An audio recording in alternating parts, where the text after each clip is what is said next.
Welcome to another episode of Den Excelsior. This is a live weekly podcast discussing the latest Marvel happenings across all media. But even if it's not from the House of Ideas, if it's big and related to superheroes, it's on our radars. This episode is being recorded on the evening of Friday, April 23rd, 2021. My name is Dennis, and with me, I've got a distinguished nerd panel as always. He's currently getting lessons for how to feel about Invincible because, he doesn't know himself. It's Frank. What up? Oh man, that show, man, is so cliche and boring. I can't wait. Yeah, 7th episode. What'd you think of it?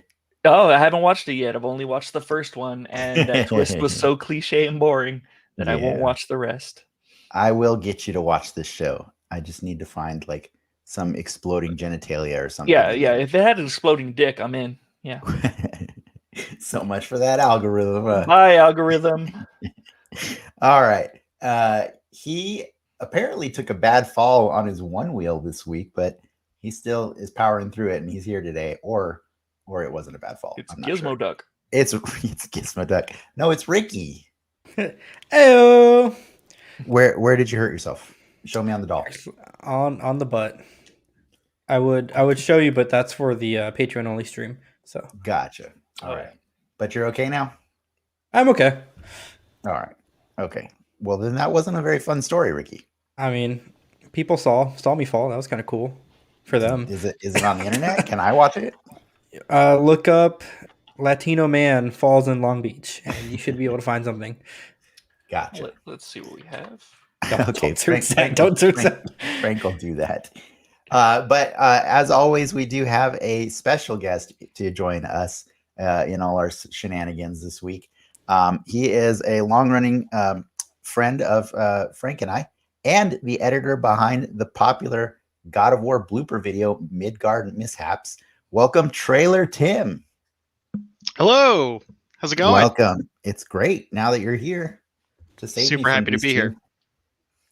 So I didn't know the name Trailer Tim came from. It came from cutting a trailer, right? Or is it like? It's literally just something I made up. Well, I mean, everything's made up, obviously, but it was just one thing. I was like, I need something like snappy for my YouTube channel, and so I was like, oh yeah, Trailer Tim. Like that's how I should probably be identified. My actual given birth name is Denix Media. I just go by Dennis. it's easier. Yeah, one of the crazy things when I try to Google Trailer Tim, I just get like ad after ad of like trailer hitches for sale and things like that, and I'm like, oh okay, well, like this probably isn't going to work that well. Yeah, it is important to mention that you edit videos because Trailer Tim, without that context, it's a very different show that we could be having right now. Yeah, exactly. Yeah. There is a Tim Trailer who's a real estate agent in the Bay Area. So. Oh, I thought you were going to find us Ricky falling on his ass, but instead you've looked up Trailer Tim. Yeah, I wasted my one search. Nice. So before we move on to outlining the show and everything like that, we did. Just to set a baseline, we've known you for a while and everything, but just so the audience and everybody has an idea, what does Marvel mean to you, Tim? Great question. So I'll probably be showing my hand a little bit here, but okay. I've never actually I was never big into comics as a kid, like actual comics. I watched like the X-Men 90s animated cartoons and Spider-Man and things like that, and that was kind of like my world into like the comics. But I had a couple as a kid. I can't remember the name of it, but it was one of the X-Men comics where I think Bishop is alone in the Xavier Mansion with Sabretooth. You probably know what that one's called, Dennis. It's called X-Men. It's X-Men. One where Bishop's alone. X-Men. That's the comic. Yeah, it's definitely. I got you. Yeah. But I had that one. It was great. Actually, I really loved reading it. But honestly, thinking about like what Marvel is, I was always kind of like associated with it as a kid of like, hey, this is Marvel, the eighth wonder of the world. Marvel at like, this amazing, King Kong creature or something like that, right? And so it was always kind of like this larger than life, kind of thing, where it was always kind of like marvel at this. And so when exactly, yeah, it's like, and so I always kind of associate it with, with that kind of thing where it's like whatever you're intaking, within Marvel Comics, it's you're meant to like marvel at like these amazing powers that these people have, that no regular person would. And so kind of like, taking a deeper dive into like the MCU now that it's become like definitely like more of a mainstream thing, it's like I'm getting so much more out of like that approach where it's like marveling not just like at these characters' powers, but it's at like their struggles, right? It's like them as like human beings and how they're kind of sure, it's like they have their powers, but that's what they are. But like the experiences and the situations that they're in and that they go through, that's like as you get older, you tend to see things through different lights, right? And so it's like with Marvel, specifically for something like that, I'm like marveling at these situations that they're in and how they deal with them, And so yeah, it's definitely like looking at it through different lenses, depending on age and perspective and everything like that. But I was actually thinking about that today, like just about a half hour ago, about like how, remember when every superhero movie used to be about somebody getting their powers, but also like falling in love with somebody? And like they just don't do that as often, like it still happens. Like, don't get me wrong, Marvel does it frequently, but way less frequently. Like I started thinking about all the recent stories, and it's like, yeah, they're way more topical now. They're way more. There was yeah. Shoot, I think it was a Kotaku article about that this week of as the MCU progresses on, there's been less and less like on-screen kissing. Yeah. Because that's the focus is just not there on their love lives. It's on, the other burdens in their life. And that's kind of neat, Yeah. Breaking away from that trope. For the record, Tim's answer is my answer. That I was going to say that actually. Oh yeah. The next time you were going to ask me, good. I was going to say that one. I don't ask you, Frank, because profound you have plenty of opinions about Marvel. I'd be like, yeah, dark talk. Well, it's okay. It's okay, by the way, Tim. Like if if the comics weren't really like something you went into a lot or anything, and I have fun experiencing the MCU with people of all varying degrees of knowledge. Like Ricky. He loves that shit. He loves casuals as we call them. Yeah, we call them filthy casuals on this show. But Ricky's kind of a filthy casual, like that's most of his exposure to it is also that. Yeah, and, oh yeah, and so it's fine. Like I think it makes the conversation more accessible to people who are like, I'm curious about this, but I don't know, and I'm afraid to ask, kind of thing. But it's fine. It's all good. It's fandom is not about like gatekeeping and keeping people. Oh yeah, of the whole experience, unless you're Frank, and then he's like. For one second, I was worried that you're gonna be like, I didn't really like comics, but you know what I liked? Beating up the kids that did read comics. That was really fun. I really enjoyed that. Yeah, that you would be out if that was you. Yeah, 100%. No, I honestly think like I'm actually kind of seeing what comic books have kind of become over the last 10 15 years even, probably like 20 now if we want to include like the Raimi Spider-Man films, we do. Yeah, and so I'm able to kind of like access this whole world and universe really kind of through the eyes of somebody that didn't read these stories as a kid, right? It's like, and I know like so many people are a part of these of making these films that love these, that grew up with these comics, right? And they're able to make it in a way in which they interpreted. And so I'm almost in like a position where I'm like seeing their direct interpretation of somebody else's work, like Stan Lee, right? It's like, and so I definitely appreciate the perspective that I have with this kind of stuff, and I'm able to kind of look at this thing with fresh eyes, like going all the way back to like Iron Man in 2008. I had no clue, Iron Man's origins or anything like that, and I thought it was great. And then reading into it and reading like what the original comic was, it was essentially like the same thing, but just updated for modern times, right? And like for the age that we're living in right now. And so kind of like being able to experience it the way that they're intending for modern audiences now, and seeing like what it was, you also get like that like great perspective of like different totally different times that we lived in, and it was only like decades apart as well. So yeah, it's true. It's super cool. Like and like even the stories that we're seeing now in the MCU, like they're actually interpretations of stories that came out like not even 10 years ago necessarily, No, but like they're still being updated, like they there's always room to retell a story with new perspective, so but yeah, I think this is going to be a fun one, guys. Tim's ready to go. Yeah, Tim's dropping like some profound knowledge. Yeah, he's ready to go. So let's snap, wait. Real quick. Question. No, Ricky, no. I was going to. You don't go to the comments before I tell Bad people. Ricky. Yeah, don't jump ahead, Ricky. Question, okay. Tim. I saw it. Do you remember the cover of that X-Men comic? I think it was it Sabretooth jumping at Bishop? Yes, at Bishop. Yep. And Bishop's like got his arms charged. Okay, I think so. Yeah. Uncanny X-Men 311. FYI. Okay, nice. In case you want to check it out. What is Bishop's powers again? I know he has the gun, but what does he do? That's it. No, he's a gun. He has a gun. It's just a mutant gun. We got a show to do right now. So let's get it. He redirects energy. He's basically Sebastian Shaw, but with energy. Like if you shoot a laser at him, like he absorbs it and redirects it. Yeah. Or energy blast and stuff. Energy blast. Yeah. Yeah. Okay. I think Ricky wants to go in a lot of different directions. So let's get all the technical stuff out of the way here. We do have a fun show planned. We're dying to talk about the Falcon and the Winter Soldier, episode 6, obviously. But before we dive into that, we've got some news and rumors to discuss, a brief chat on a nerd topic of our choosing, and stick around after for more Multiverse Bingo. As a reminder, this is also a chance for you in the audience to pick our brains with any marvelous trivia or points of confusion that you may have. We'll be checking the comments throughout the show. I already was checking. I'm going to get you in a second.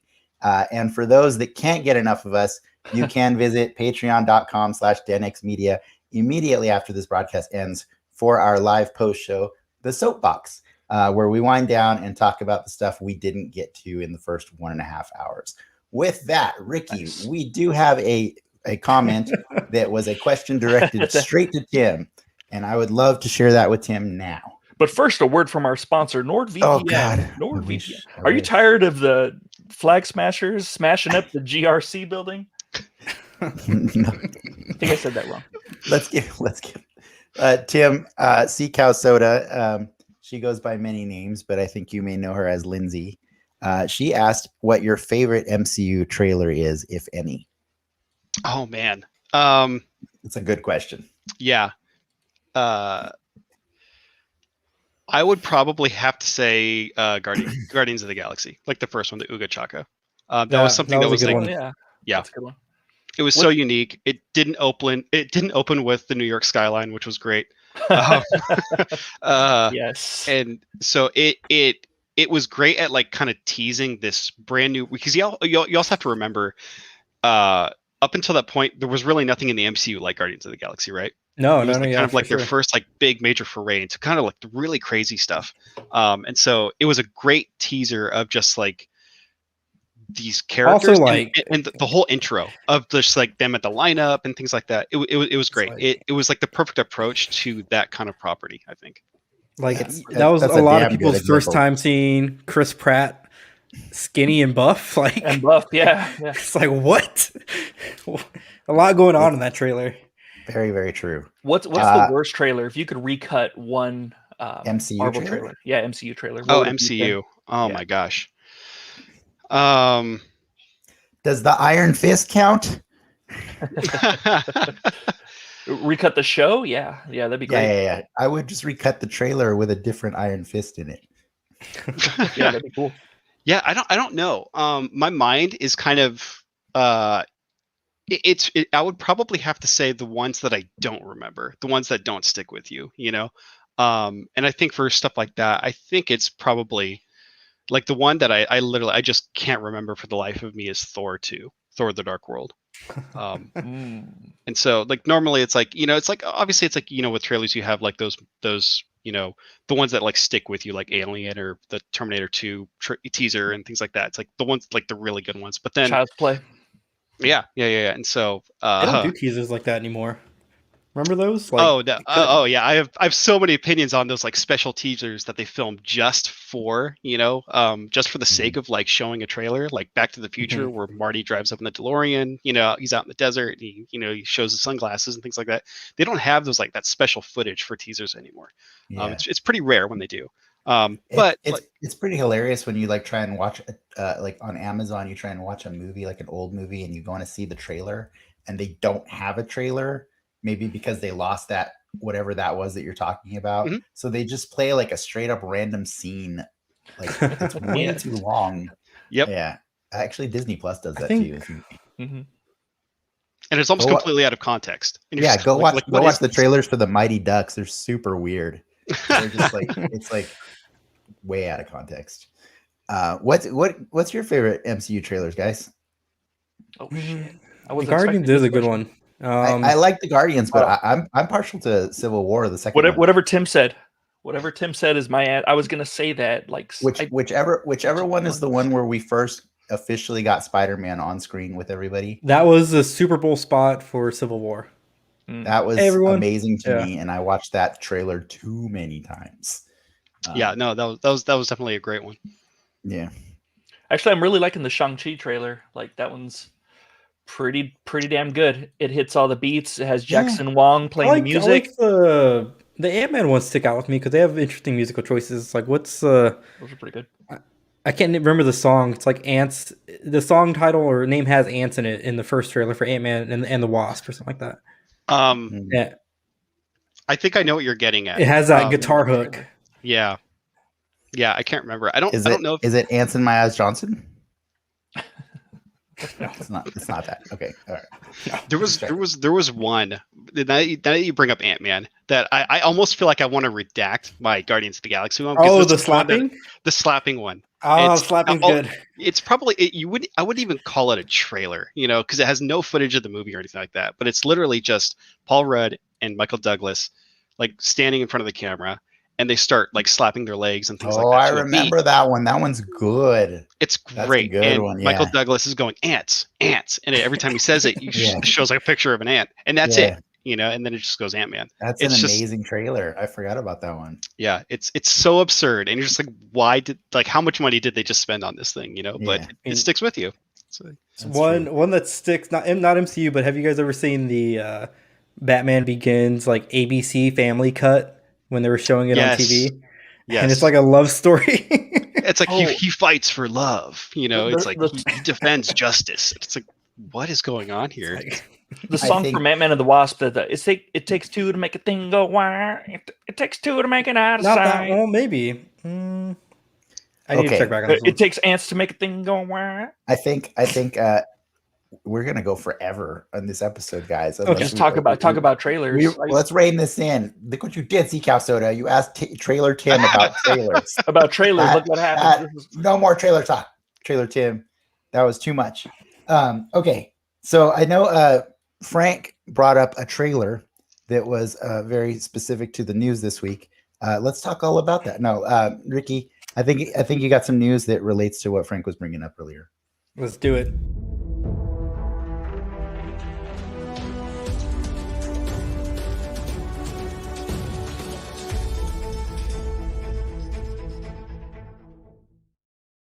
Okay, so I'm pretty sure we're going to talk about a trailer really quick.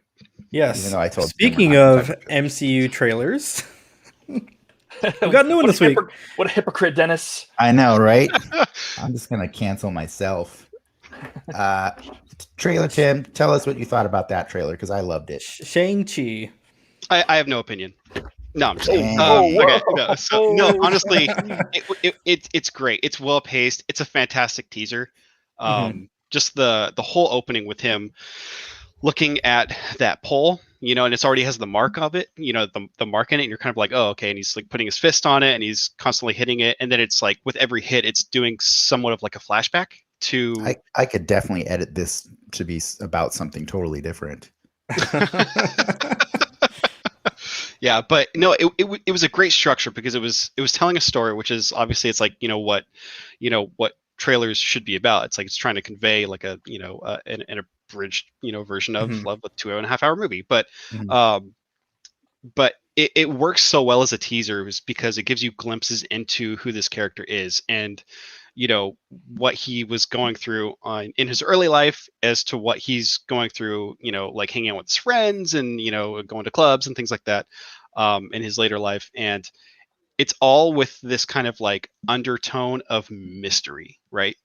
And so like to me, it's giving you it's already putting you in a position where you're kind of rooting for this person and you don't even know who it is, because you're seeing kind of like what he went through as a kid, what his life is looking like now, and like this whole like just like undercurrent of like there's something else about this person. And then you start to reveal a lot of more of that, as the trailer progresses, and you kind of see that he's definitely well versed in martial arts, and it gives you just enough just enough to be intrigued. Yeah, no, it's great. It does exactly what a teaser should do. Also, he's well versed in the valet arts of parking cars. Yes. What are Shang-Chi's powers? What is he doesn't have powers, does he? He's just really gifted in fighting. He just knows how to fight on buses. He is a living weapon, basically. He was trained at a very young age from his father, who, spoilers, ends up Fu Manchu, a bad guy. Nope. We're getting rid of Fu Manchu. He was trained to one day replace him as the ruler of his criminal syndicate. So he basically was going to serve as his father's bodyguard / hitman / everything, until it was time to replace him. So he is the most badass martial artist in the Marvel universe. The syndicate is called the Fu Man Dudes. Oh my god! Just so we know, that's in the comic books, though. That's not the movie. We have somebody in the comments, Dark Sage. I'm not sure I know this person, but they say they want to share an opinion on the MCU, but we will get to that in a little bit. Let's get through the news for right now. Thank you for joining us, though. But cool trailer, nonetheless. It kind of been waiting for that one for a while, right? Like, yeah. Are you allowed to say that? Can you say, Ricky, that you were there during the filming of the bus scene, or are you allowed to say that? Or? I guess I saw a bus. Was that when you fell on your one wheel and they've got it on tape? Because if it's in that movie, that would be amazing. Spoiler: I'm on an NDA. I can't really talk about this anymore, guys. Yeah. So. All right. We got to move. No, on. actually, yeah, no, it was cool. We walked past it, and it was, I guess, by Garrett Early Square down in San Francisco, under the codename Steamboat, which was kind of cool. Yeah. Oh man, I want to see that movie. I like that all these movies keep like intentionally choosing different parts of America to take place in. Like they don't all have to be in New York, much like the actual Marvel universe was. So, yeah. Falcon and the Winter Soldier taking place in Louisiana and Germany. Yeah, lots of Germany. Right. Like so much. Next bit of news. Dennis's favorite. Nice segue. You said your favorite, Frank. Den. All right, Emilia Clarke. I normally really love or I embrace every casting decision that Marvel makes because they never let me down, and I hope that is the case this time. But yeah, Emilia Clarke is going to be on what show? Secret Invasion. Secret Invasion. Undisclosed role. I hope she's just an alien that doesn't talk. That'd be great. Oh my god! I just don't think she's a good actress, man. I think Khaleesi works, but I mean, obviously, I like her in Solo. That show. Oh god. Solo? Solo. Sorry. The point, I was thinking Mario Van Peebles Solo. Yeah, the point of these kind of conversations is to properly defend the actress, not give examples of crap that she's also in. She's not the problem with that movie. She has one of the many problems in that movie. You're right. About there are multiple. With Mario Van Peebles, or did we move to Jaws 4, his earlier work? Tim, you can't be wearing a Star Wars shirt and not have any comment on this. On Solo? Be winners. Man. Okay, so let's break this down a little bit. So Emilia Clarke, I think she's good in Solo. But I also don't think that she's ever like utilized properly in films. I think she's, like for example, like Terminator Genesis, where she plays Sarah Connor, completely miscast. I understand what they're going for because the worst Sarah Connor ever. Yeah, like I understand what they're going for because if you look at the original Terminator, you see Linda Hamilton, and you're kind of like, oh, this unassuming lady, it's like she doesn't pose any kind of threat, and then by the end of the movie she's taken on the Terminator herself, right? So I understand what they're going for, which is like that actor casting where it's not what you think. Very similar like Bruce Willis in Die Hard at the time, right? Where it's like, oh, you cast the guy from Moonlighting to be an action star? That doesn't make any sense. Or Nick Cage in The Rock. You cast the guy that was in Leaving Las Vegas to be in an action movie, with Sean Connery.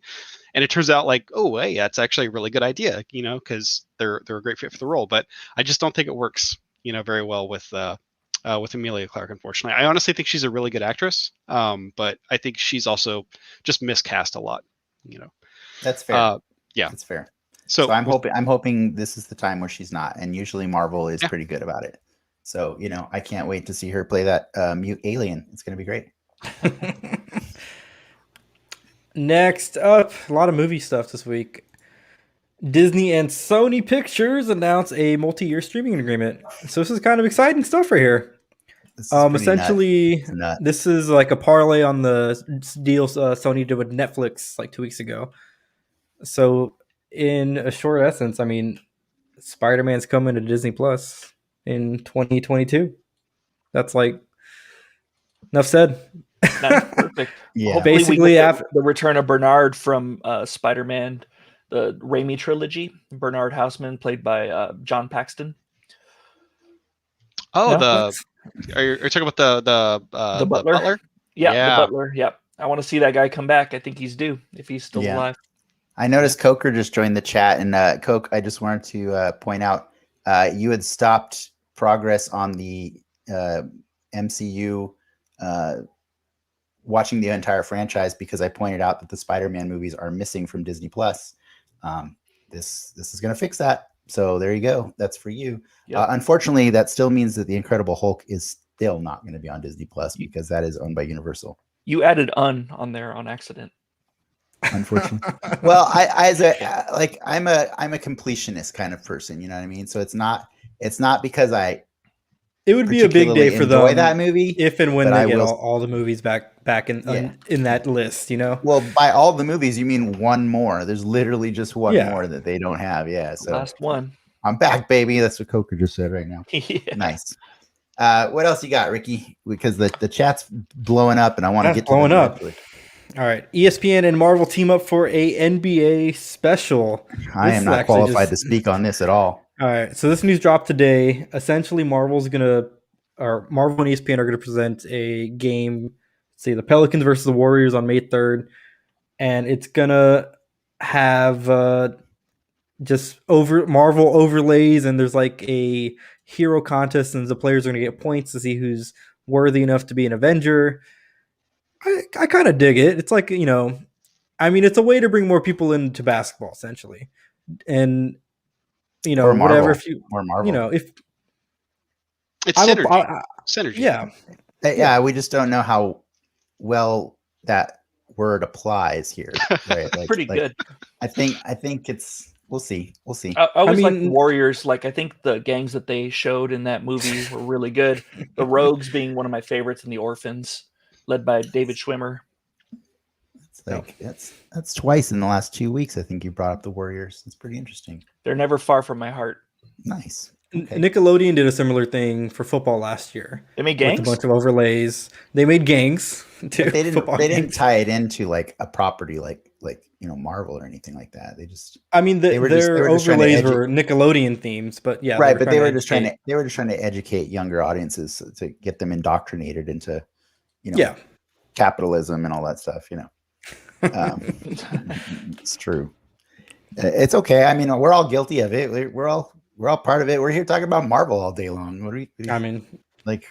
We're all we're not biting the hands that feed us. We're just telling it like it is. What else you got, Ricky? Last bit of news came out today as well. Oh, that's Captain America spoiler, 4. Man. Captain America 4 is in the works. It kind of is.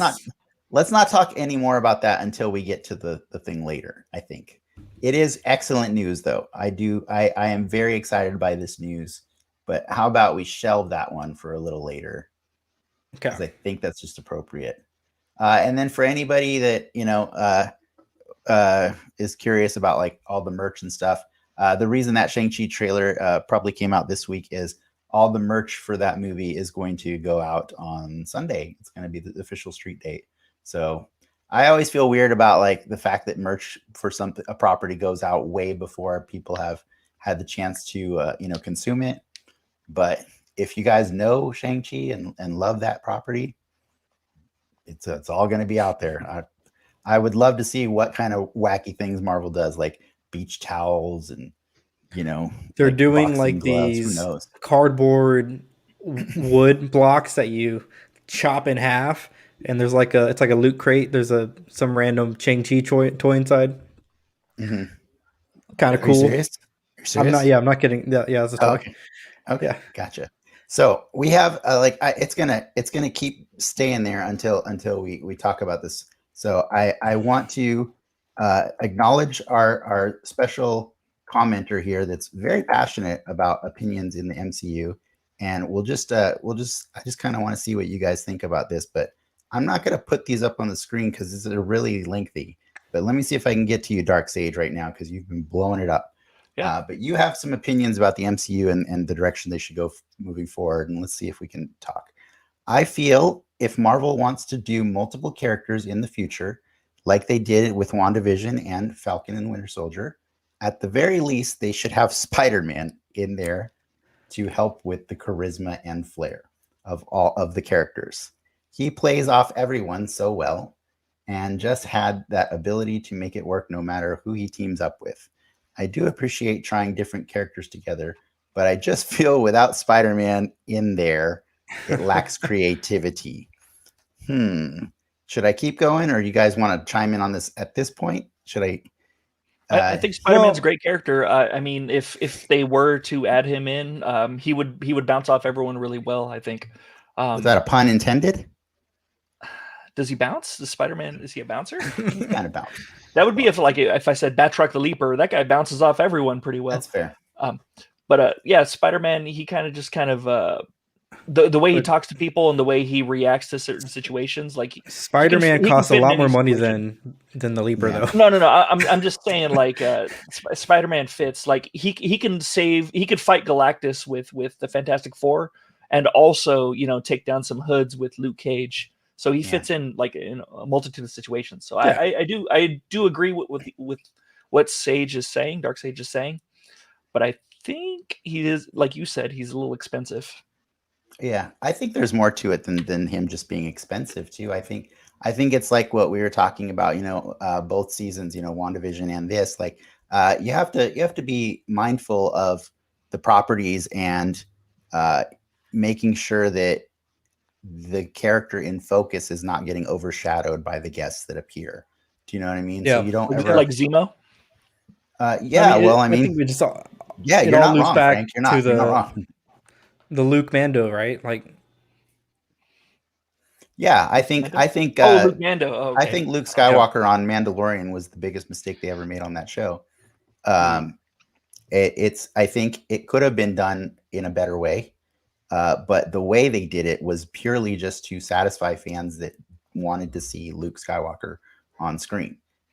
It completely removed the agency of all the characters in that episode, in the moment, in the context of what was happening. And all of these amazing characters were just subjected to sitting around waiting for some random person they've never met. Remember, in the context of that story, none of them knew Luke, and he just shows up and saves the day. And so, like, while it's a cool moment because fans get to see Luke in his prime, in his hate, how does it serve the story? You know what I mean? Like, does it serve the Mandalorian story? No, not really. And so it's not to say I'm not a fan of Luke and Star Wars and stuff like that. You know, we have a whole freaking podcast for that. You can see by our guests, we have 2 of them wearing Star Wars shirts on our Marvel podcast. Way to go, guys. I'm wearing my tar arse yes, shirt, yeah. actually. But no, I think as much as I love Spider-Man and he is my favorite superhero in the Marvel universe, I will say that just because in the comics he has great chemistry with every character, that doesn't mean that we've actually seen him have great chemistry with every character in the MCU. And I think it's kind of forced if you just start putting him in things like WandaVision or, you know, or Captain the Winter Soldier and stuff. So like, I think I'm all for any time if Sony and Marvel want to spend the money to have a Spider-Man in there and all the special effects that go with that, if it's justified and it makes sense to the story, I'm all for that, you know. But I don't think that's a blanket, you know, like cure all for every Marvel movie that lacks in some way. You know what I mean? Like it's he's not the thing that's going to fix the lesser properties and stuff like that. You know, like I definitely don't think Ant-Man needed Spider-Man. I think Ant-Man just is a really entertaining, hilarious movie. You got a Falcon in that movie. And I honestly think Ant-Man was the breakout star of Civil War. As much as I wanted Spider-Man to be, I thought Ant-Man landed all the best comedic moments in that movie. I would even go as far as to say that putting Spider-Man in a movie like Guardians of the Galaxy would have actually had the wrong effect. Yeah. It's like you're not confident enough, you know. He would have brought it down. Exactly. That's exactly the point, Ricky. Is it demonstrates a lack of confidence in your IPs. You know what I mean? Like, and so well, I mean, I'll counter with this though. Like, this story takes place before Far From Home, right? Falcon and Winter Soldier. Yeah. So you know he's there. You go back to the Iron Man 3 question, like, where's Captain America when the president's kidnapped? You know. Oh, for sure. Yeah. It's there's two. I see both sides of, you know, but ultimately it comes down to money. Yeah. Money and actor availability. But I do like the opinion, and I do love that you came here to share it with us. That's awesome. And I think we could all benefit from more Spider-Man, and I think we're going to, given the fact that Sony and Marvel seem to be continuing their business with each other. Golden Goose. Yeah. I mean, we all know Spider-Man's like the driving the sales of most things Marvel, you know. So I think just use him sparingly. You know what I mean? It's like you don't want to overspice your dish, right? You don't, like, if Spider-Man's the dish, no. I'm down to overspice my dish. You do? You want to overspice? You just want to take the lid off the jar and just dump it on your plate? Just mix it in there. Mix it in there with my Cheerios. Right. Well, then you got a fan Frank right there, Dark Sage. Yeah. But yeah, that's a cool talk. I mean, I kind of think we still need one more nerd appetizer before we move on to the main course. Okay. God, I'm gonna make so much food. I'm getting hungry. Thanks. Yeah. But so I think the question, you know, like I'm impressed. We've managed to avoid talking about it, but Falcon and the Winter Soldier season finale was not the only thing, you know, of nerd relevance that came out today. Mortal Kombat, the new movie, released in theaters and on HBO Max. And I just kind of felt like, you know, we're not going to spoil it for you guys because, like, some of us watched it, some didn't. But we did want to do a quick question in honor of that movie coming out, which was what, in your opinion, was the worst movie based on a video game that you've ever seen? Tim, why don't you go first? Okay, great. So I think that there's probably a few lenses to look at this question through. So obviously, you know, worst video game movie, it's subjective, right? So I'm going to take the approach of subjectivity, and then I could probably say something a little more objective. But I'm going to say Max Payne. Ooh. And how I'm identifying that criteria is I couldn't finish it. To me, it was something that was so bland. I don't think there was a moment with what I watched, I think I watched maybe about like 45 minutes of it. And it was not holding my attention. Everything looked so just incredibly bland. Like the acting was bland. They had just the contrast was just completely jacked up in every shot, which is insane. Like even hearing myself say that is because like the trailers had all these like really cool visuals, right? It had like that dark angel like pulling the guy out of the window and things like that. And I'm like, how could you mess this up? How could you make something like this property kind of just not work and be as bland as it was? And so it just did nothing for me. I couldn't even finish it. I was completely getting distracted. And so like to me, that's the worst one that I've ever seen, because it didn't hold my attention enough to even finish it. And so I also hold that movie to a higher standard, right? And so this is why I'm like kind because of of budget, because of budget, yes, yeah, because of their star power, right? They had what was it? Marky Mark. They had Mila Kunis, right? She was in it. Yeah, I forgot about that. Oh, yeah, wow. she was in. Man. And they had a few others that weren't like A-list actors or anything like that, but they were recognizable faces. Yeah. And so it was kind of like, so I'm like, okay, this clearly has a budget, and they got the guy. He directed a few movies. John Moore. He directed Behind Enemy Lines, which I actually really like, the film with Owen Wilson and Gene Hackman. But he also directed A Good Day to Die Hard, which I probably hold up there as like just a terrible movie, just so bad. It's a pretty bad movie. Yeah. So there's that. There's Max Payne and subjectivity.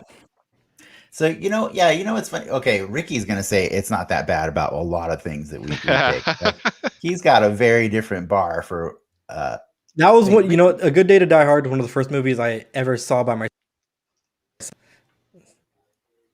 I'm glad he cut out on that one. I don't even want to hear the rest. He was just cursing so bad that they yeah, you just got beamed out. Yeah. I think, our friend Jason Coker jumped in to throw Rampage out there, and it kind of falls into the same category for me as what you were saying, Tim. I actually never finished Rampage, so I don't really know that I can evaluate that one as like the worst one I've ever seen. I didn't enjoy it, but I also feel like if I didn't finish it, is that fair to the movie? I know that means the movie sucks, but like, is it actually like you never know if a movie could kind of redeem itself unless it you redeems watch itself at the end. Yeah, totally. Like Invincible first episode. It doesn't redeems itself in the end, right? Yeah, sure. Wait, Ricky? That makes it sound like you said Invincible doesn't redeem itself, Ricky. Oh, I agree with Ricky on that point. Yeah. See, but again, right. Rampage. I didn't hate Rampage. It's just a vessel for The Rock to do rock things. You know what I want to know, Ricky? What is the movie you hate? Yeah, what is the movie?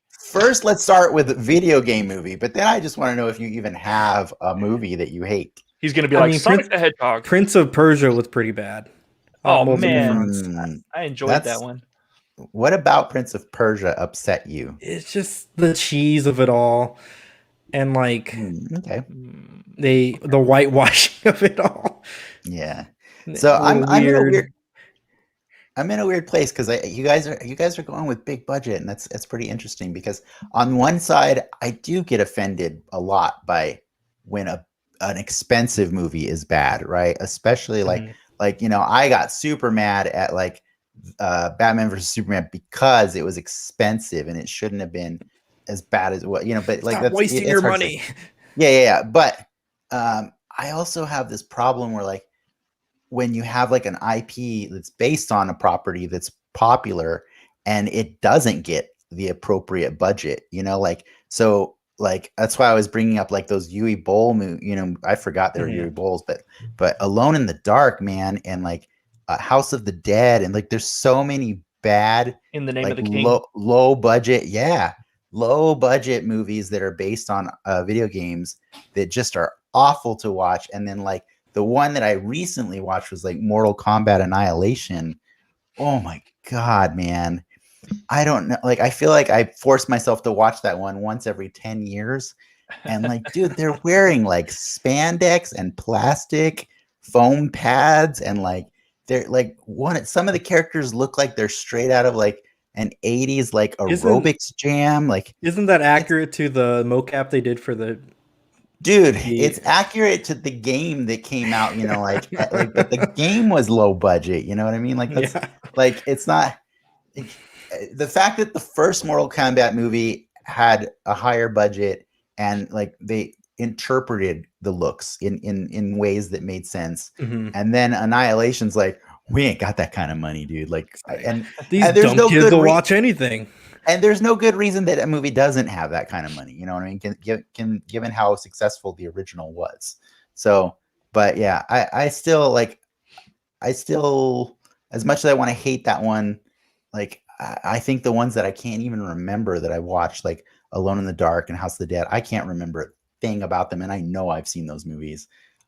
Those just go down on my list. Like the ultimate catch-22, like, a BioShock movie was in the works for a long time, and I can't remember who was going to direct it, but that was essentially why they pulled out. It was, you know, in order to do what they needed to do with that movie, they needed a sizable budget, and they weren't, you know, I think with Legendary, that movie, that project was tied to, they weren't going to give it to him. Yeah, and it's like so weird. I would love to never see a BioShock movie. Was it Gore Verbinski, really? Gore Verbinski, I think, was behind the BioShock film. Damn, I'd love to see Gore Verbinski make right. You turned so fast on that one. Frank. I know, you just turned my head. Like, you say the right director. You say the right director, I'll turn it. All right, so Frank, what's yours? What's your Doom, movie? Definitely Doom. Ooh. Like I hate. You didn't like the first person scene? Poor Dwayne Johnson. Scene was the worst thing. 2 movies named today. Carl Urban, like, dragged through the mud with him, and Rosamund Pike. Rosamund Pike. Yep. Like, but you know what? Like, I loved when that movie finally went first person. Right. I just watched that scene like 2 days ago. I loved it when it finally went first person because I was like, sure, at least you kind of got it. You know, like, but I'm not gonna defend the movie. Like, it's a stupid movie. No. Like, it sucks. On record, Dennis loves that movie. No. I just love that one scene. I love the scene. Yeah. I think with video game movies, there's a threshold that everybody probably has, like a different like breaking point with like it where it becomes so bad that it's actually good, and you watch it for the entertainment value. Like Dennis brought up Mortal Kombat Annihilation. I haven't seen that movie in forever, but for one, I at least finished it, and I know it's bad. But it's entertaining to see how bad it is. Very similar to like The Room with Tommy Wiseau, right? It's like it's so bad it's good, right? I think the same could apply to video game movies, but it's harder. Totally. You know, like Mario Brothers. That's so bad that it's great. Yeah. It's fantastic. Well, does it have anything to do with the the video game? Not really. There's Mario and there's Luigi. I think. Yeah. I brought up. You guys brought up Rampage again. Like, it's that movie starts out in the San Diego Zoo. I used to work there, so it's like, getting to see the zoo destroyed was kind of cool. And again, it's just The Rock being The Rock. You can't. So you're partial to that movie because your old workplace got destroyed. I mean, it's a special connection. Yeah. The second I get to see movies that do that, I'll be like, yeah, that movie's awesome. You know, you sound like a flag smasher to me, Ricky. Yeah, really. That was a great segue, Frank. Yeah. I think it's time. I think we're done with this conversation, and it was fun. Okay. But let's do it, Ricky.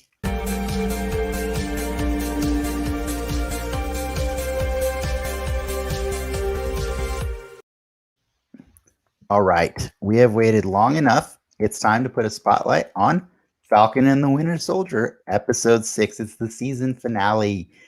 Fair warning, there will be spoilers. I think you've heard our spiel enough. It was fun to have you guys here, but if you haven't watched the show, go check it out before coming back and finishing this episode with us. We're going to spoil the crap out of this. This episode was called One World, One People. I should have just said One World and then waited for you guys to finish it. Because that's that awkward moment in that show. But yeah, no, I got to say, this is the one where all the loose ends were tied up. Wrap it up pretty nicely. Like, I was pretty impressed, we had some rocky issues with WandaVision and giving us that satisfying conclusion that we hoped for.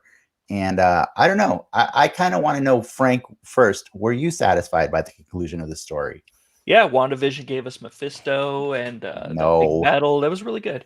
No, I was. This is probably in most recent years, like the with Endgame having been out and Spider-Man Far From Home and WandaVision. This is probably out of all those most recent ones, this is the most satisfying conclusion that I had. It hit all the points that I kind of wanted and hit all the points that I kind of needed, and gave us Zemo, which we didn't need, but just seeing him on camera just makes me Yeah. just entertains me to no end. He could like read the dictionary, and I'd be like, oh my god, Zemo's the best. He's the best. I'm pretty person. sure he was in this episode. He was. Yeah, actually- for real. Yeah. That makes me so happy to hear, because do you remember how jaded you were when we were making the bingo card, like, 7 weeks ago, and you were thinking about like one of the things you wanted to put on your bingo card was a satisfying conclusion, but Yes. but you wanted to put that sarcastically because you were sure it wouldn't be on there. And Yeah. that makes me really happy to hear that you enjoyed that, because you are one of the harshest critics a lot of times, and that's why I like doing this having these talks with you, because you're very passionate about all these characters and stuff, and that's awesome to hear. I never in a million years would have thought that a Marvel property would have actually had like some good character development and like have some serious issues where they can talk about it and not be undercut by funnies all the time. So, by the way, this guy works for cool. DC. I don't know if you know. Yeah, I work for DC. No. That'd be great. They give you one of these once. There it is. There it is. Yeah. They tat it on you. Okay, well, normally I go right to the guest, but I really wanted to hear that. It really just fed my soul to hear you talk about that. So let's go to Tim now. Let's see, Tim, what did you think about this episode and the show in general, and like what was your biggest highlight from today's episode? I love the whole thing. I normally with these since they started doing the Disney Plus Marvel shows, I'm kind of like, I'm a big fan of binge watching, just like, knock it all over the weekend. I knocked out WandaVision, within 2 days. And so I watched the first 5 episodes of Falcon and the Winter Soldier last weekend. And for us? No. No, yeah, no. Honestly, it's like I really wanted to. It because to me it looked like a 6-hour long movie, and I was kind of like, this is kind of like what I was hoping they were going to do with all of these MCU shows. So but it's funny because even before I was like, I saw like IGN reviews and things like that, like they're attacking the pacing of it, and I'm like, oh man, well now I'm like really curious about this. So I watched the first 5 kind of like literally just back to back, and didn't get any of the pacing issues. Like I it's because I think it's like, because it's structured a lot like a film, it's like it feels like it's like a 6-hour movie. Has a good flow to it for sure. Yeah, it does. And it's so funny because what I was thinking as I was watching this is something Dennis brought up on the last podcast that I watched, and that is that it gives these characters space.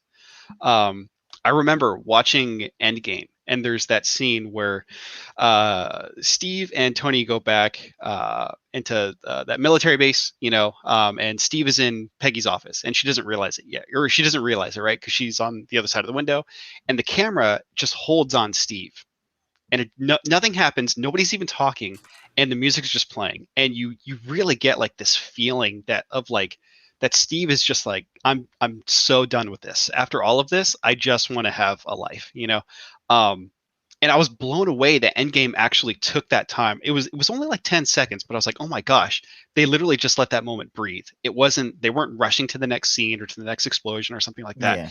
And I remember thinking, I was like, if they could just do that with their characters, with all their characters, just give them that space, and then they're really starting to do that, and they especially did it with Falcon and the Winter Soldier, especially last week's episode, where it's like they're like, you know what, we're slowing things down, and like that's what I really wanted. It's like not everything has to be rushed through, to get to the next action scene or the next like cameo or the next reveal or something, right? It's like, just give me an episode of Sam and Bucky fixing that boat, and so they kind of did something similar with this one. They have like a lot of this past episode was action, right? It was like the kind of main event, right? Smashing toys is what we call it. They have to smash toys against each other. Yeah, exactly. But even still, like, what I'm kind of like thinking of as the epilogue, they still gave like the show, like the series, like the ability to wrap itself up so nicely. But to answer your question for like the big reveal, I got to say the suit. Cap suit was pretty awesome. Yeah, very comic accurate. I appreciate that. It was very comic accurate. Yes, yeah.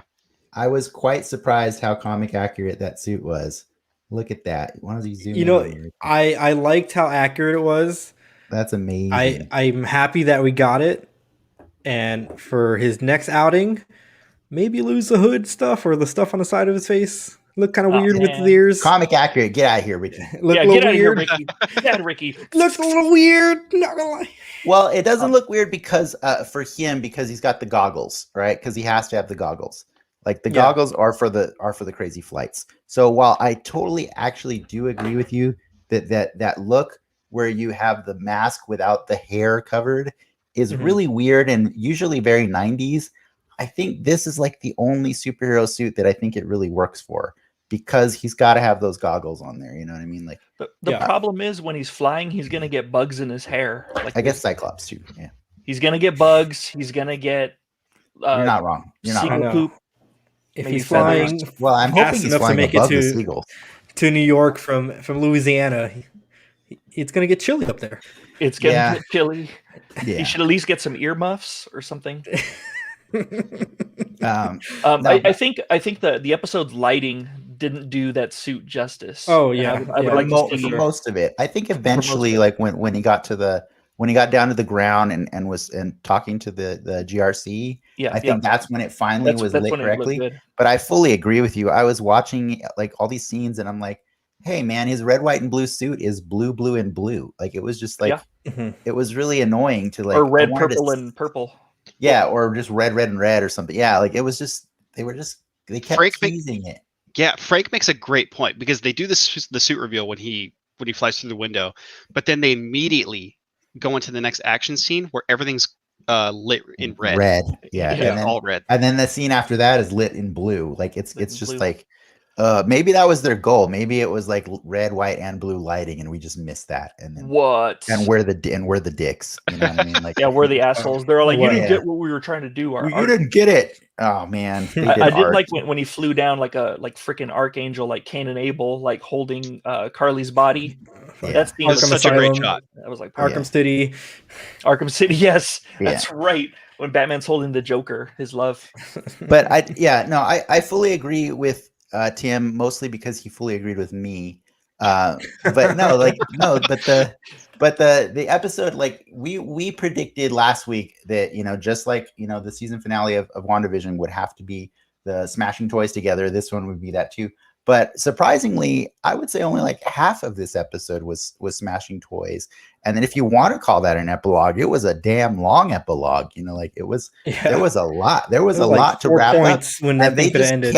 They just kept doing it, and I was fine with it because, like, especially right when like that government guy came up to Sam, and it's the start of like the first epilogue, right? And he said, "Hey, we just tracked down the location of that guy that you dropped, the flag smasher you dropped in the water." And I was like, "Thank you," because I was really annoyed at the fact that you left a super soldier in the Hudson River, and I'm so glad. And then like beat after beat, they just kept tying up everything that you had a question about through the entire season.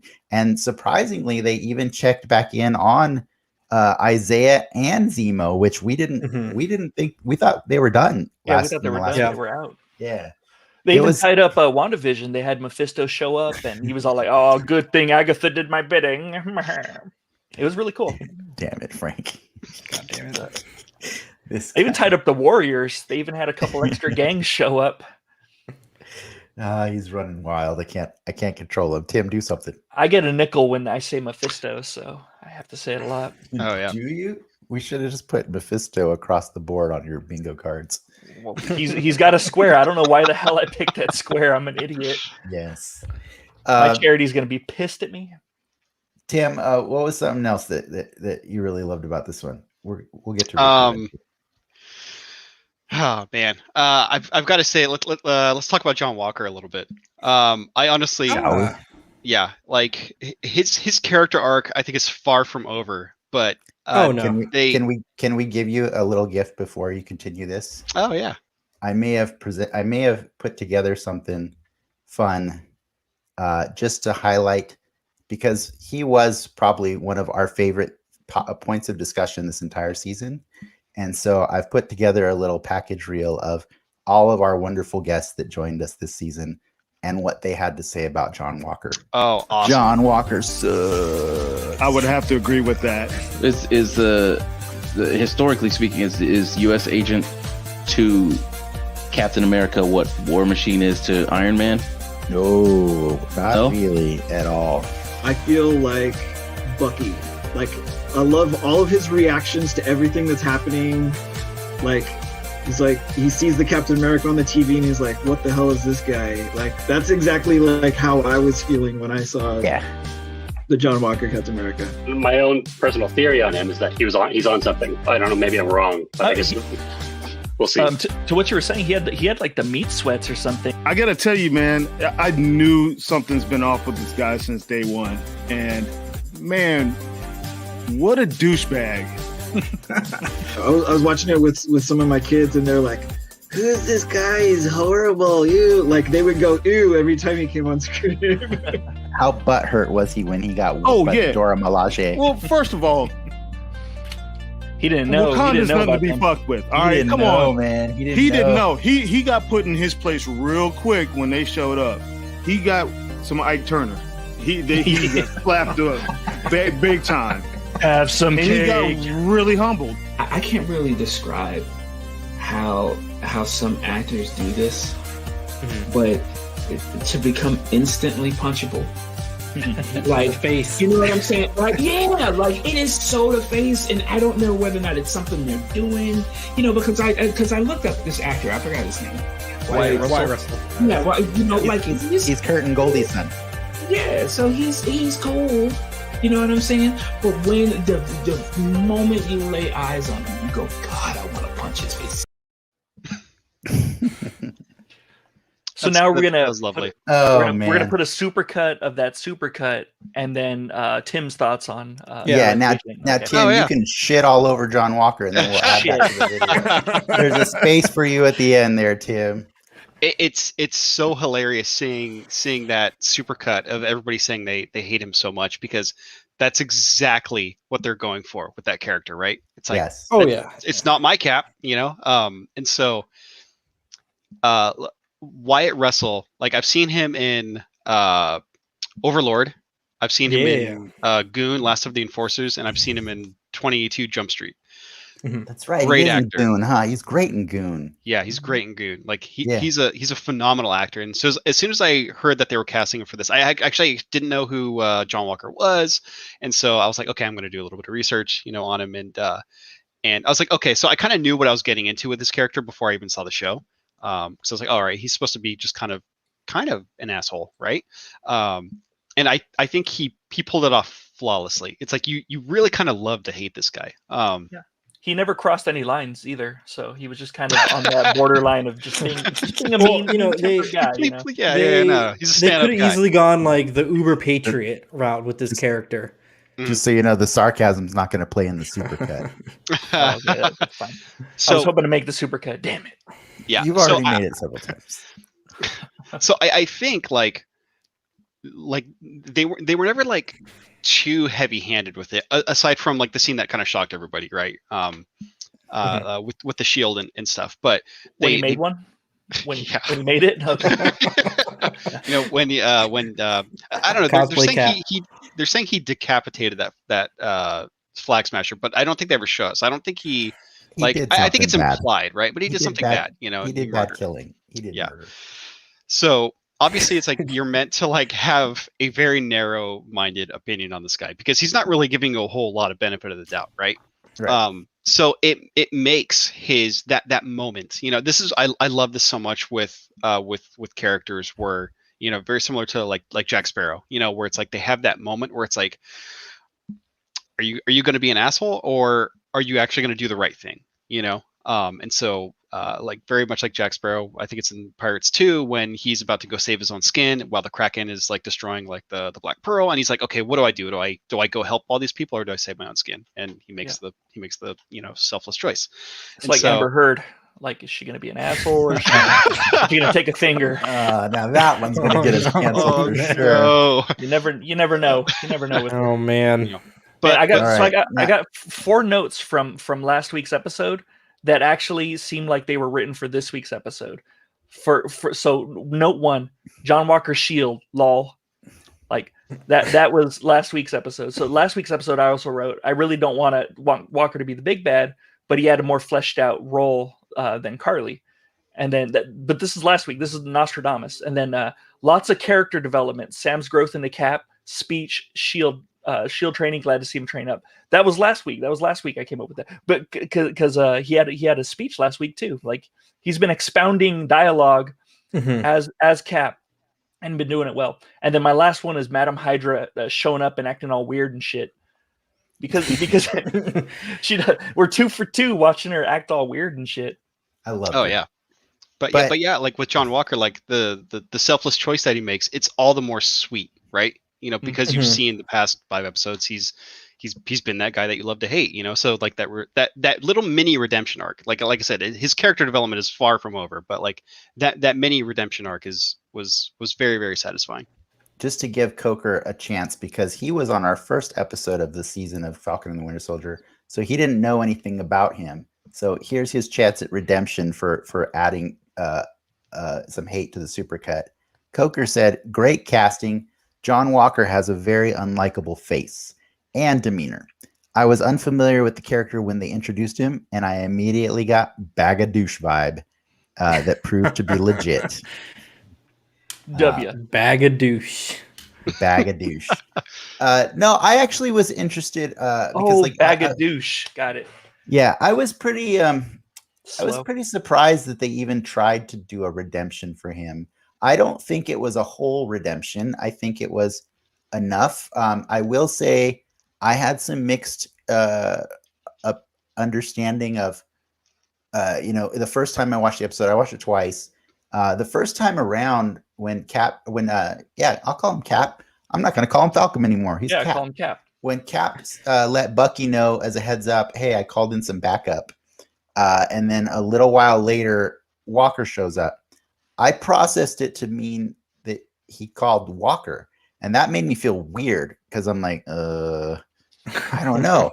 But then a friend of the show, Clark, was mentioning he processed it to be Sharon, and I kind of dismissed Sharon as being the backup because it had already been established that Sam was very aware of the circumstances for why she can't come back to America, and he was promising to get her a pardon so that she could come back. And so, but on the rewatch, it was really clear that actually, Sharon is the backup that he called. So somehow that made it weird for me because I was like, Frank had just gone, to explaining like Sam is a very understanding person in the show. And it seems like something he would do is give Walker a second chance. And in fairness, he did. He didn't like say, hey, you got to go. He accepted the help and it ended up benefiting, and I think it benefited both of them, right? Because like for those that, would defend Walker as like, hey, he was just doing his job. They saw Walker, teaming up with Falcon or Cap and actually having a positive interaction with him, and vice versa. Like people who are fans of Falcon and Cap or whatever, they got to see that wrestling, put over where Sam is finally, saying, okay, you're all right. Like you helped save people instead of getting your revenge.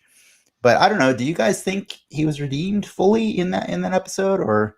I was like Tim said, it was kind of a mini redemption. I think he'll get redeemed fully, like in a weird Walker-esque type way, like in Thunderbolts. Like he'll get like some weird redemption in that, I think. Yeah. Because what did he do? He just decapitated a guy. But that guy already you saw in earlier scenes, he already didn't have a head. Well, I mean, so it's not like Walker did anything to him. That whole scene again, it is debatable if he really did the wrong thing, in terms of his position and his actions in reaction to Lamar dying. No, it's not debatable in that Travis already had this, discussion with us or with you last week, is that he's Captain America, right?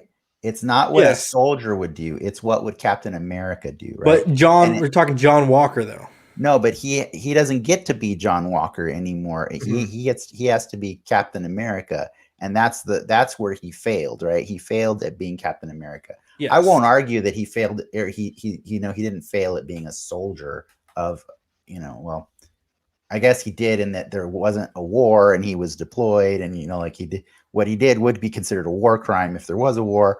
But whatever, like it's Can we agree that he failed at building a shield? Can we at least agree on that? He built a shitty shield. He built a shitty shield, man. That is for sure. But it's like the good nugget, right? He's like, oh, he's not a terrible person. He's just But we already said that though. We said he was going to be well-meaning in his own. Yeah, and in fairness, kind of way. That stuff didn't make the super cut, but there was a lot of Frank and I defending John Walker all the way through this season. The character from the comics, you know what I mean? Like we were saying, well, this is how he is in the comics, and so we were okay with him being depicted as the villain of a villain of the season because we know that eventually he finds a way to manage and be a heroic character. So like. I'm fine if his arc's not done and we get to see more. In fact, I wanted that. Like I didn't want him to have a full redemption in this show because this is Sam and Bucky's show. You know what I mean? So like let them be the focus of it. And for the most part they were. Walker just got little epilogue scenes, like, Yeah. It was cool. I actually really like that. Should we talk about the most, I think, impactful moment in the show, which was like Sam, Sam, not just Sam showing that he's a capable fighter and that he's a brilliant, at executing like all action with his shield and wings, but like he also like had a lot of really cool things to say when the fight was over. They did a really good job of showing Sam carving his own space on the Captain America mantle. He's not doing Steve like rehash. He's being Sam, and he's doing what he does great. He's using his words to fight battles, to lead people, to fix these situations. I thought they did a really good job with showing him how does someone without the super soldier serum fight back. And the only power I have is that I believe we can do better. And I have vibranium wings and a shield. Oh, yeah. Fair enough. We can get into the nerdiness and of Wakanda that. tech. And, yeah. But aside from all that, don't shit on him. I believe. He doesn't have anything running through his blood that's weird. Just saying he's underselling himself. He does have a sick suit from Wakanda. But I don't have a sick suit from Wakanda. He is a counselor that's not meant to put the spotlight so much on himself, but trying to reflect back on people and make them think about stuff, so like I thought he got to execute his entire skill set throughout that entire episode, and it was really cool because that was the best part for me, was seeing him convince the GRC that like you can't just dismiss these people, like everybody, we have this amazing opportunity in this show that where everybody's experienced this horrible thing, right? And I think that's so fascinating. Like that's all we wanted, right? Like 3 years ago when the blip happened, it was just like, we have so many questions. Like, what the hell did this do to the world? Like, how did this wreck the world? And so the fact that we're finally getting those stories and being told how shitty things were, or how shitty things were when everybody came back, and how like that compounded everything, and how there's not a simple solution. And he does agree that like, he doesn't understand all the nuance to it, but he does understand what it means to be disenfranchised and not be in the room when people above him are making those decisions for them. You know what I mean? And so that's I think the most powerful part about that is pointing out like that for the first time ever, everybody is going through the same struggle and we can all understand each other's pain. And man, if that wasn't the most optimistic thing I've seen on a Marvel show or a movie in a long time, that was moving to me. I cried like a baby. I did. Yeah, I think like that's a testament to kind of like the entire season is everything was just so muddy. Like the whole situation, like for the first Yeah. five and a half episodes, it was just like, oh my gosh, like this is such a mess with these flag smashers. They're fighting for what they believe in, but they're not doing it the right way. The government appointing John Walker to be the new Captain America. Like everybody seems to be making the wrong choice. And then right smack in the middle of all of this is Sam and Bucky, right? Trying to make sense of it all and like help where they can and right the wrongs that are happening. And then you just have this moment of clarity that Sam provides, where he kind of pulls way back to like, look at the big picture here. Why in the world do you think that all of these people, were fighting against this? You can't dismiss that, let's take a step back from all of these wrong decisions that we're making and just take a look at like what's actually happening and what's been done and like how we got to this point. And they were willing to challenge the most powerful governments in the world. Yeah. I think what's the best part of that scene is that it was earned. Like any other Marvel movie, they would have just ham-fistedly shoved it in your face.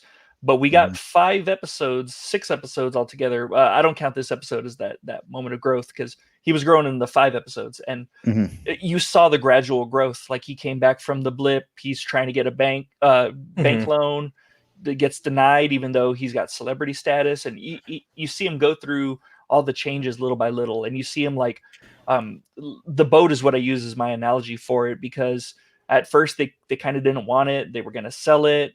And then they started putting a little bit of care into it. And then Bucky showed up and started helping them put care into it. And also, then you got obsessed with boats on WandaVision too. Yeah, exactly. Sailboats is different from shrimp boats. Shrimp and potatoes. Continue. No, you derailed me. Now I'm sorry. You get this on the soapbox now. Well, you got to see Sam. You got to see Sam's perspective on what that shield means to everyone. What it meant to Walker, what it meant to, Bucky, and you get to see him figure out like what it meant to Isaiah, and the power that it has, beyond just being made of vibranium, and having those moments for Sam to process, the task of taking on the mantle. It really makes that final scene with him, just that much more better, because he's ready at that moment. Like that's his moment. Yeah, it was great. It was great, and also Coker was happy enough to point out some good comedy. They dropped this joke twice in the same episode, and I am not mad about it because I loved it the first time they did back in like episode 2. But that's Black Falcon. And then the guy replies, no, that's Captain America. And then he says, all right, Captain America, do a flip. And then Captain America does a flip and he's like, yay. Yeah. Hey, man. And I applaud them for bringing on the race stuff to taking it kind of head on with some of the issues they're talking about. A lot of times in I guess mass media like this, you see people dance around the subject. I think there's a line where Sam says, as a black man, believe me, like I understand what's going on. And the fact that they're even saying that, I think is powerful. They could have easily said, people like me have been struggling, but they're putting a punctuation on it, about the black experience in America. Yeah. Well, I think what was interesting, and you could argue whether or not it applies to our real world, but like I think the cool part about that is that he made it applicable. He tried to make it applicable to the people he was talking about by saying, look, as a black man in America, like I understand this struggle, and like I'm telling you, this might be the first time ever that we can all understand our struggle together. And that's really powerful, So, what do you guys think about Isaiah, the epilogue part with Isaiah, where he took him to the museum? Loved it. That's probably, I know we talked about like favorite favorite you only get moments, one moments Tim. and things like that. But like kind of like, man, I'm gonna circle all the way back to like how I interpret like Marvel. And so I think this gives you a great example of like seeing Marvel through different lenses, right? And I think like you have like that awesome shot of Captain America coming through the window. It's like with the suit reveal, you're like, that's cool. That's like something to marvel at, But then you have almost on the completely opposite side of this episode, this moment, and it's this super quiet moment with Captain America and Isaiah Bradley, and Isaiah Bradley is only in this season for what, like 3 scenes or something like that. I don't even know who the actor is, but Carl Lumbly. He actually played the Martian Manhunter in the Justice League cartoon. Oh wow, that's amazing. Yeah. But yeah, and Martian Manhunter's dad in Supergirl. Oh, that's awesome. Yeah. But like you have that moment, and with this Captain America like memorial reveal, and it's just like it resonated so much more with me, than anything that they could have done with special effects or anything like that, And I think that goes to show you like what the heart of all of this stuff is. It's moments like that, Yeah. It also goes to show you their CG wasn't that good, like I said. So well, I was just that's awesome, because I was just going to interject. I don't know if you guys know this, but that was a crap ton of makeup that Carl Lumbly was wearing the whole entire season, because he's not that old. Yeah, he's not that. Sorry, I meant to say that he's not that old. He's not that old, and he's not that buff for sure. He also played Dick Halloran in the Shining sequel, Dr. Sleep, and he's very skinny and very different looking in that, and very young, much younger. So like that movie came out like 2 years ago. So yeah, for a prequel. Let's get a prequel. So there's a lot of special effects going on him on that show that go kind of unnoticed. Like Frank, you were pointing out, like your wife was like totally missing the special effect of when he was gardening. Dude, he's that cracked me up so much. He's just Captain America lifting all these giant like potted trees. Big ass planter. He's just putting I didn't even catch that. Oh, it's amazing. So awesome. She's like, what's he doing? What's he doing there? They were paralleling like Steve whenever he does stuff like that, when he's like wood chop or he's chopping wood with his bare hands and stuff, just casually. Yeah, they just show him casually doing like household stuff in a way that only a Captain America could do. And it's a really beautiful like little detail that's in there. Go back and watch that. It's pretty funny. He is totally like just casually carrying giant trees and stuff. That's hilarious. How do you think Elijah comes back into all this? Eliza Dushku? I thought she was done. Pretty easy. I think he's gonna. I think he's just gonna show up as the Patriot when they decide they're gonna do their. Well, I think we're not. Show. I think we're not done with Isaiah. I think. We said last week that might be the last we see him this season, but like I don't think we're done with him. I think he's become a very important role model and like person to confide in for Sam, and so and he's also the only other person aside from Walker with the serum, right? Bucky has the serum, and Bucky has a serum. Yeah, a serum. Yeah, but just to be clear, like I think that's kind of why I was pointing out that Carl Lumbly's a lot younger than they made him look. I think they cast him because they can use him for a while in that role. You know what I mean? Like so just keep milking him. So like you brought up in the news earlier today.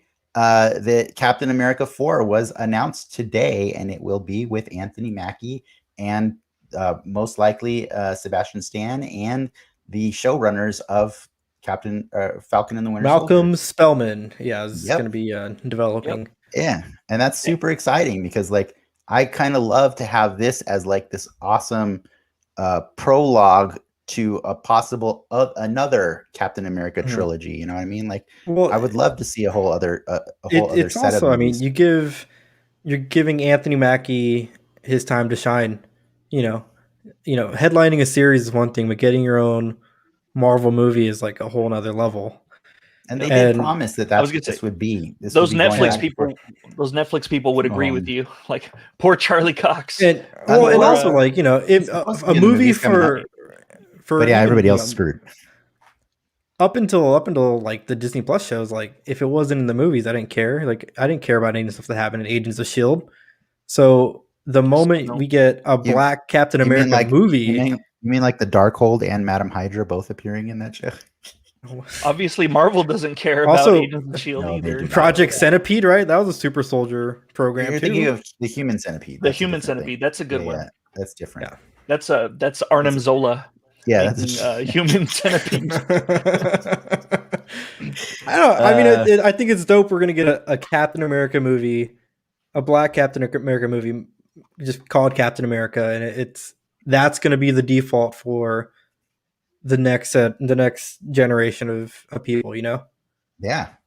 And it's not necessarily going to be about the superhero going and falling in love and doing all the silly things that we used to accept as being the stories that are told for superheroes in, you know, the 90s and 2000s or early 2000s and stuff. Yeah. I feel like we haven't talked about this enough, but like I'm torn, guys. We have a nice question over here. I kind of want to ask the question. Let's take the question. Okay, let's try and answer this question quickly, because I do still want to talk about stuff that we didn't like a little bit, and then some questions that we have. I definitely didn't like the lack of Mephisto. Like that was bullshit. They teased him in the first episode. That's understandable, Frank. He was wearing red.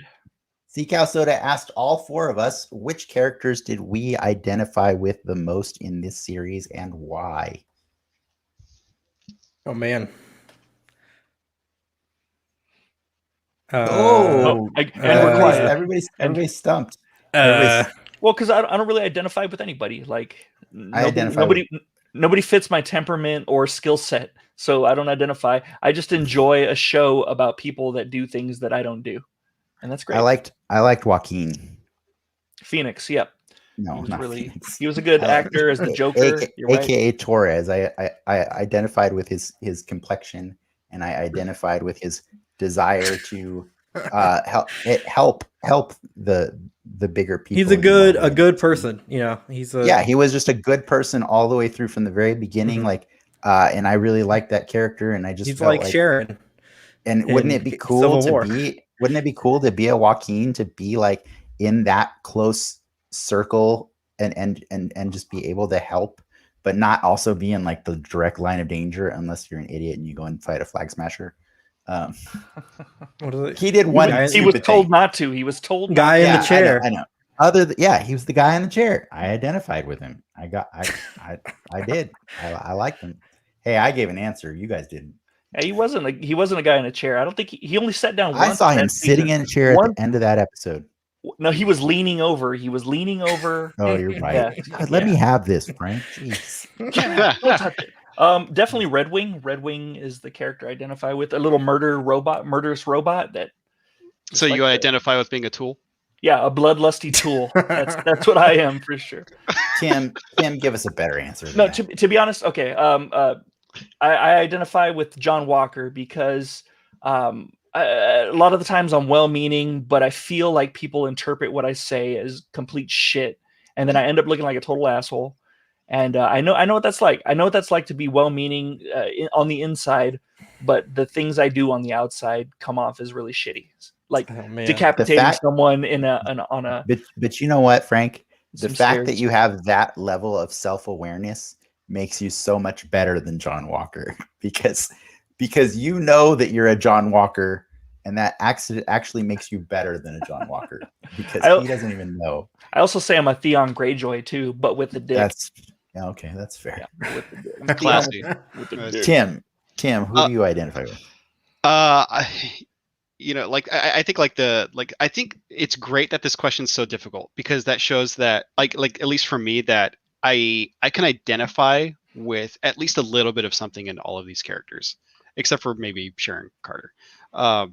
But she's hard to relate to, she's a hard one to identify with. But I would probably have to go with John Walker as well, because I've definitely been in positions where you're kind of expected to uphold like a certain expectation, right? And so based off of, like either upbringing or training or even belief, you're just trying to do what in your mind is the right thing, you know?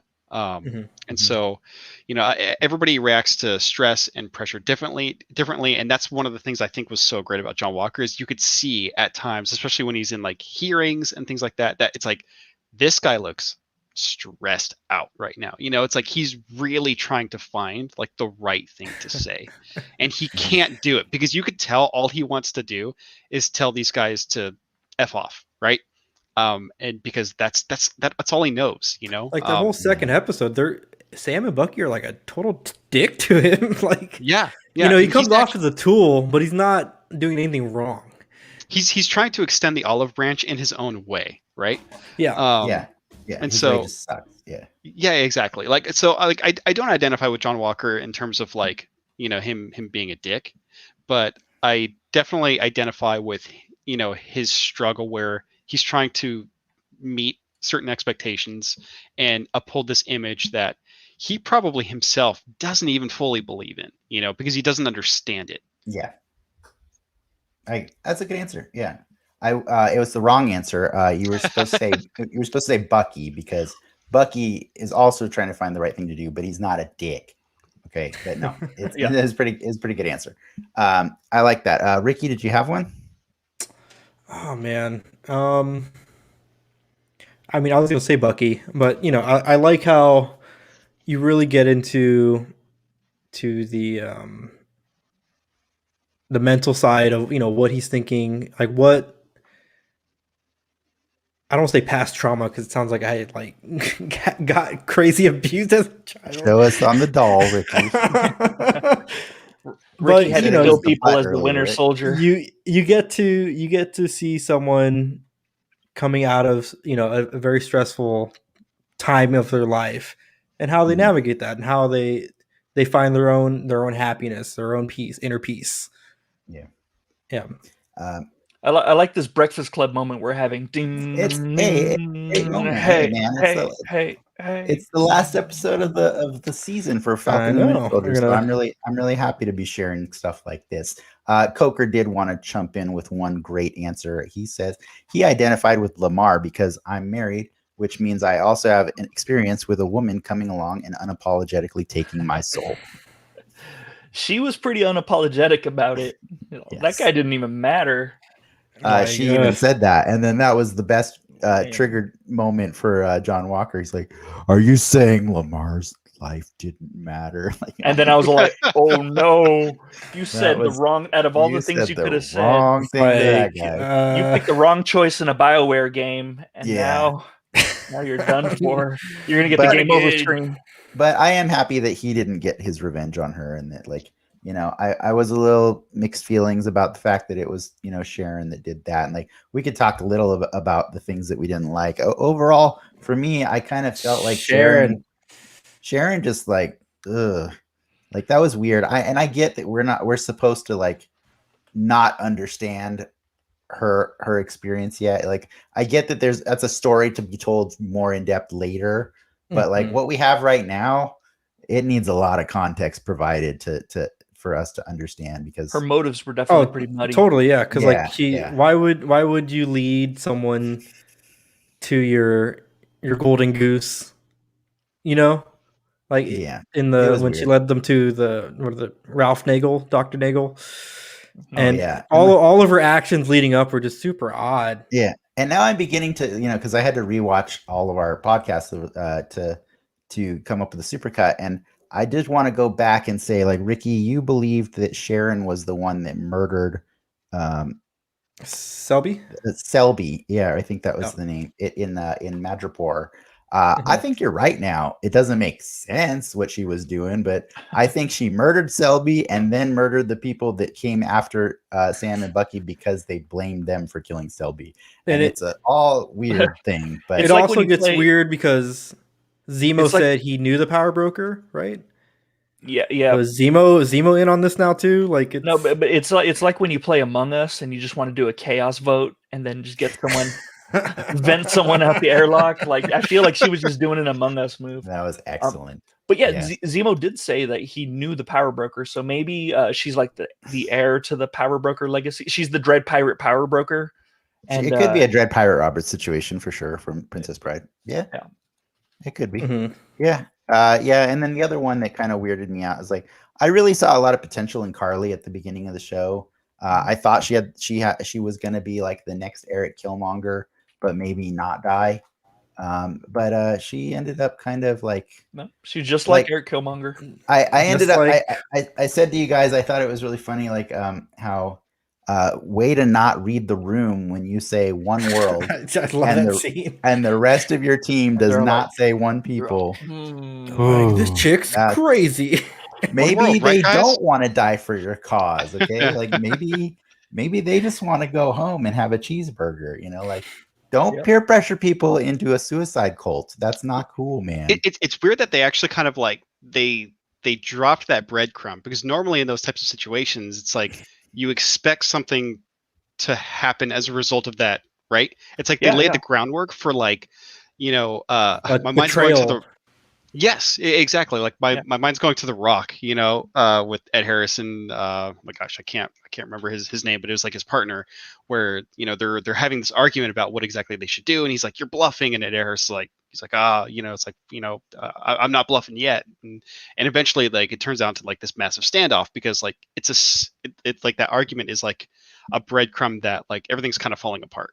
So that's what that was, but nothing came of it, So it was. I think a lot of the flag smasher stuff was pretty fruitless, and I think that's because of the editing with that side story or whatever. They were going to do like some kind of pandemic storyline, and they ended up opting not to, because we lived through a lot. Some people lived through a pandemic in 2020. I don't know if it was quite worldwide, but it was definitely. Frank, why you want to get canceled so badly all the time? But I mean, they canceled that storyline, so as a result, it messed up our media, which is kind of messed up of the pandemic to do that. Yeah, no, it's fair. But at the end of the day, it did let us maintain focus on Falcon and the Winter Soldier. So, I don't think the Flag Smashers were going to be a player past this series anyways. I don't think they were meant to continue. Yeah, who knows? We'll see. Yeah, we might see a Flag Smasher in like the collector's lair at some point. In a jar next to Chitauri. In the line at Disneyland, there'll be a Flag Smasher in a box. Well, we still do have Multiverse Bingo to check in on, but before we do that, I did want to give just everybody just a chance to think or to say, what do you think we're going to see in the future? Like we just don't have enough time to get to everything that we want to talk about right now. Yeah, what are your predictions? Like Tim, where do you see this going? Well, I thought I might have known up until Captain America 4 was announced. That kind of threw a wrench into what I was kind of thinking. This was probably going to have a direct tie into Secret Invasion, because I was very much like Sharon Carter, like everything that she's doing seems so out of character. It's like I get the saltiness, but it's too much. It's too much of a change, I was like, she's that's not Sharon Carter. That's 100% not her. It can't be, But I honestly don't know anymore at this point. It's like I don't know what they're gonna cover with Captain America 4 and how much of that could tie into Secret Invasion. I don't know. It feels like what's happening is a brave new world for the MCU. Totally. And we're looking at like this universe that spans TV and movies, and I think we're going to be really busy with all this media to consume. Yeah, I think I'll just throw it out there. I don't think it's going to happen, but in the comics, Sharon Carter was brainwashed by Arnim Zola at one point, so they could always use that. But that's kind of like Bucky's whole thing, right? Like it's a little awkward. I think she'll pop up. Armored Wars to me seems like the more logical fit if she's having access to a lot of these government secret programs. They have the War Machine Project, that's part of the U.S. government, right, in the MCU. So I could see that being her next appearance. But in terms of Sam and where he goes, like I kind of want to see him take on like the Serpent Society. Give me some weird. Stole that from me. Give me some weird costume villains. I was gonna say that's me. why I don't fill out that sheet beforehand. I didn't. Came off. I don't have the sheet up right now. Yeah, he does. He stole it. No, from I me. don't. He memorizes your talking points. The other thing, I know he does. I've seen him do it before. The other thing I did put on mine is I think we're going to see Isaiah's funeral one day. Damn. Okay. It doesn't have to be soon. It could be like Captain America 6, but I mean that'd be a good way to bring back that Elijah. Character was set up to one day die and tug at your heartstrings. I'm just saying that's the reason you have like 100-year-old character on a show. So considering he's supposed to be dead, do you think it's going to be like a funeral where everybody realized he was alive this whole time, or a quiet? I don't funeral? know, man. It's probably a quiet funeral. Okay. But I don't want it. But I'm just saying, I see the direction this will go in, and like just like Peggy, you can't get away without a funeral. You know what I mean? Like that's a character that just is set up to die at some point. Hopefully it's peaceful, but hopefully it serves a purpose for the story too. But yeah, okay. I am sorry, Tim. I know we're keeping you a little later than we planned. So let's get to this multiverse bingo really quick, and then let's get out of here for the soapbox. Damn, didn't even ask what I predicted. Dang. Oh, sorry. I thought you said. Sorry, Frank. Goes. Tell us. I don't even want to talk about it. Mephisto. Frank. Go ahead, Ricky. Hit it. See.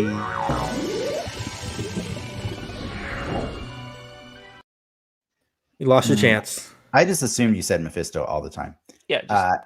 Damn, so you're so freaking close. As a reminder, we set up charities to donate $10 for every square that we got this season. So even if we didn't win bingo, somebody still wins because of our bingo. Yeah, I got a bunch, man. I got I think 11 squares. If you guys want to count Afghanistan, I mean it's for charity. So do you want to not count Afghanistan? Put it to a vote. Yeah. I count it. Okay. Nah. No. No, you don't want to count it. What do you think? What do you think? Tim, you're the deciding vote. Tim? What do you think, Tim? They mentioned Afghanistan last week, or 2 weeks ago. When did we don't? It was Walker and Lamar were talking about when they worked or when they served in Afghanistan. Oh, I got you. That wasn't the intent of my square. I meant to have Sam reflect on his time in Afghanistan, but it's for charity. It's for the United Cerebral Palsy. I mean, yeah, it's a mission. Well, here's the thing. It's like, it's how notable I think the mention is. Like, sure, it came from the wrong person, but I don't think that matters. Cool. You heard it, guys. And then, just to be extra generous, we decided to also include finally in the last episode, any of the names that got cited by Marvel as a special thanks to. So or we're just in the credits. So we did finally, include Malcolm Spellman and Nick Spencer and Daniel Acuna and Paul Renard. I don't think all of those names were included, but yes, they were called out in the credits. You can see they were creators that were very influential to the stories that were referenced in this season. And also Falcon Cap, which we all knew was going to appear. And so, that will be $110 that I will be donating shortly to United Cerebral Palsy. But you guys can also go and do the same. Ricky, if you would have put the ticker up there. Yep. That would help. And then, you just skip mine. And then there you go, ucp.org. And then Frank, we can get your ticker up and we can look at what you got here. We added the creators as well for yours. So you got Ed Brubaker, which we talked about last week. Yep. Really awkward because he has never been paid for. He got bill fingered for any of the movie stuff. Yeah, and then Nick Spencer. But hey, in any case, for the American Foundation for Suicide Prevention, AFSP.org, you will be donating $70. Looks like $70. Yeah. Oh, and wait, didn't we get avian telepathy? That didn't. No, we never got avian telepathy, guys. No, that didn't never happen. Talked Damn it. to Red Wing. I followed Ricky down on that hill. Moving on. Look at that Mephisto square just not being checked off there. Sorry about that one. One day. And then Ricky, you were just a screaming Mimi and a Jet Zola away. Actually, you're just a Jet Zola away. That's pretty impressive, man. Yeah.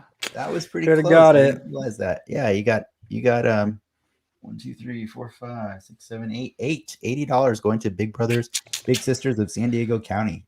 SDBIGS.org. SDBIGS. if anybody's interested. And then Tim, just to make sure you're included, we did have a guest card here, and we open will up be that wallet, donating- Tim. And actually, Tim, we already donated to yours. We the Attic Youth Center. So we didn't even leave this up for debate, guys. wow. I didn't want to have Peggy Carter be something we debated at the end of the show because I figured we were going to be running late. So I included it, and $60 has already been donated to the atticyouthcenter.org. Wow. Because I believe that they said in the post-credit scene that the Carter name has always represented something good, and that was a direct reference to Aunt Peggy for sure. So there you go. You got Peggy Carter, Falcon Cap, Madripoor, Steve Rogers, Shuri, and John Walker. All he needed was a Goliath. We're going to try and do better by the guests next season for Loki. I promise. We'll be a little nicer. This was a weird hodgepodge, but yeah, I appreciate it. That's just our way of saying thank you. And we just want to make, this kind of like more of a fun thing for everybody involved and have it be of service to somebody. So like, even if we don't have a lot of viewers on during the live show, hopefully, when people watch this later, they can see that we're doing something that everybody can get involved in and help out. And we're trying to make this fun for everybody to guess stuff. But with that, I think we got to go because we're running long. Thank you so much for Tim being here. Thank you to all of our people in the comments. Tim, would you like to let people know where they can find you? Oh man, you can find me at either trailertim.com, or if you search YouTube Trailer Tim, you'll find my big name in with a green background, and you can have a peruse at all of my fun trailers and things like that I do as a hobby and sometimes as professional work. And please like and subscribe if that's what the YouTubers say. Awesome. Yep. And it's relevant, but he's got an old trailer for the original Mortal Kombat video on there, movie on there. And I watched it the other day, and it was pretty good. I kind of loved it. Oh, thanks, man. Yeah, no problem. And I subscribed to you just a few days ago as well, just to make sure. And I'm sure you did that with ours as well. He gave us our 666. Yeah. Now I'm gonna Mephisto. That's awkward. That's awkward. That was Mephisto for sure. And guys, do you have anything else you want to plug, or should we just get moving with it and say? Just smash that like button the way John Walker smashes a flag smasher. Another showdown. And that was it, guys. And just to be clear, we will still be back next week. There's always Marvel news to discuss on Den Excelsior. So, please feel free to, like Frank said, like, subscribe, and keep following us here on Den X Media or everywhere on Den X Media. And I think that's it. It was a great one. Great season. Thank you so much, Tim. I think we're out of here. Enough said. Thanks, guys.